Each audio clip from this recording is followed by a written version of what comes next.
So last month, my friend Rami came to me and he said, I've got $1,000 to spend on Meta ads. I've got a fresh offer. I want to test it. I've got $1,000 to spend. Get me the best results possible. And what I'm going to show you in this video is exactly what we did to ensure that he got the best results possible with $1,000 to spend on ads in just 1 month. And this is simply to prove to you that even on just $30 a day of ads, you are still capable of getting great results using Meta ads. Because in reality, a lot of people believe they need to be spending at least $100 a day in ads in order to actually see great results, but that's not the case. Now, for those of you that don't know who I am, my name is Tom. I'm the co-founder of a marketing agency doing consistent 80 to 100K months. And I'm going to show you exactly how to still get exceptional results when running paid Meta ads, even whilst only spending $30 a day. Over the course of the month, and Rami spending $1,000 in ads, he was able to get a $50 cost per book call and an 8x ROAS. And the first thing that we had to do before we even thought about actually making the ad creative was to put together a desirable offer for a specific market. We needed an offer that was going to resonate with an audience and that was going to be extremely desirable and was going to actually make people click. And when we're actually trying to find what niche to target, we were trying to go very vague. We didn't want to do a niche that was extremely saturated, even though you still can get results with saturated niches, but we wanted to find something that was extremely unique, which is exactly why we targeted granny flat construction companies specifically. Now, there's definitely a lot of construction companies out there, but granny flat construction companies in general, not as many. So we wanted to target more of a vague sort of market,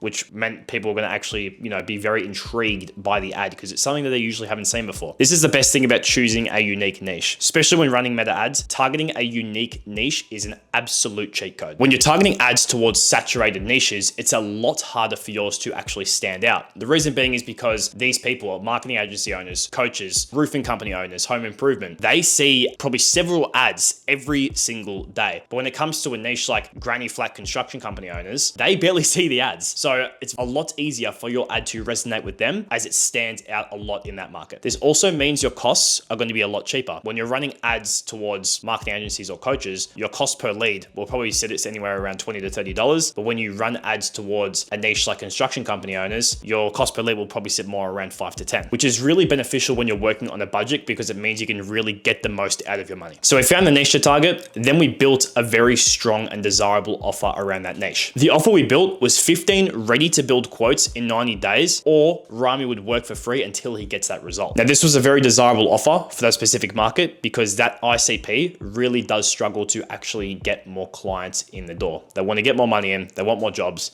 and 15 ready to build quotes is exactly what that will help them with. And paired with a risk reversal saying that we will actually work for free until we get you the result as well, makes the offer a whole lot stronger too. Once we finished that process, we designed 3 image creatives to launch onto Meta's platform. Now, the reason we didn't do more is because we only had $1,000 for the month to spend on ads, which means we only had around $30 a day. With that being said, we only recommend to do $10 per creative to make sure that Meta has enough data to test in order to actually get the best results. This also links into making sure you're giving Meta enough data to actually utilize in order to make sure that your pixel is being optimized as best as possible, which means you can bring in the best quality leads. If you're launching 15 ads at $30 a day, you're not really giving Meta enough data to actually analyze which ad is going to perform best because the ad spend is spread out over so many different creatives. With only 3 creatives, the testing is definitely a lot better. Now, here's exactly how we structured the ad campaign itself. We ran a CBO campaign, which is campaign budget optimization. And what this means is that Meta identifies which ad out of the 3 is performing best and naturally puts a little bit more ad spend towards that ad in order to optimize for best performance. This means if we're spending $30 a day, Meta might spend 15 on one ad and then $7.50 on the other 2. Now, we also run 2 different ad sets to bring in the best quality leads. And I'll run you through exactly what those 2 ad sets were. And they're actually pretty straightforward and easy to understand. The first ad set was broad. So what this means is that Meta naturally targets people that are interested in your ad based off the messaging that's actually in the ad itself. Simply put, what this means is the wording, the scripting of the ad, what is on the screen. Meta naturally targets the ad towards those people because of the wording that is on the screen. So this ad set's very straightforward. You're leaving the targeting up to Meta. Meta usually does a pretty good job with this. So we always do a broad ad set to see the quality that it can bring in. And the other ad set that we run is called a hyper niche interest ad set. To put it simply, HNI. The targeting in this ad set is a little bit different. What we did is we found the interests of Rami's ideal client, which is granny flat construction construction company owners. We found what their interests were, and then we actually put those interests inside of the ad set. This means that Meta is pushing the ads towards people that have those types of interests. So for example, granny flat construction company owners, what we did is we put interests such as construction, home renovation, things along those lines, even specific companies as well, like Bunnings, because of specific tools they might use. Interests like that is what will push the ads towards Rami's ICP. And the last part of the process was linking the ad to Rami's booking page. So when the leads opted in through the ad, they would get directed to Rami's booking page where they could book in a call and actually have a meeting with them where Rami would sell them as a client. We had basic email and SMS sequences put in place to ensure that these people showed up to the call with Rami, and Rami stayed in touch with them until the time of the meeting to ensure the show rate was as high as possible, which it was at 100%. So I hope this video gave you guys a little bit of value and even just made you understand that if you don't have a lot of money to spend on ads, you can still make it work. You can still get exceptional results and actually grow your business exponentially. Now, if you guys want to implement this exact same ad system into your own business, you can simply just book a call with me in the description. We can have a quick 30-minute chat on exactly what systems we'll put in place for your business in order to help you grow as best as possible. With that being said, I hope you guys enjoyed this video and I will see you in the next one.